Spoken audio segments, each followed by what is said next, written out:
কখনো ভেবেছো কারো মুখে একটু হাসি ফোটাতে গেলে আসলে কী লাগে?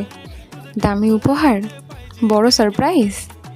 না, অনেক সময় শুধু একটু ভালোবাসা আর মন থেকে করা ছোট্ট একটি কাজই যথেষ্ট। যেমন আমি এই চুলের কাঁটাটা বানাচ্ছি ক্লে দিয়ে।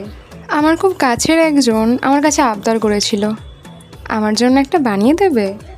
হয়তো খুব সাধারণ একটা অনুরোধ, কিন্তু ওর পিছনে ছিল বিশ্বাস, আশা আর ছোট্ট একটি হাসির প্রতিশ্রুতি।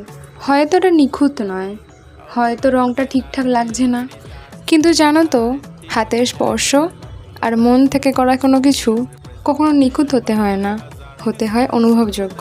আর আমি বিশ্বাস করি এই ছোট্ট জিনিসটাই হয়তো তার মুখে অনেকটা হাসি এনে দেবে। ভালো লেগে থাকলে একটি লাইক দিয়ে জানিও, আর এরকম আরও মুহূর্ত পেতে হলে সাবস্ক্রাইব করতে ভুলো না।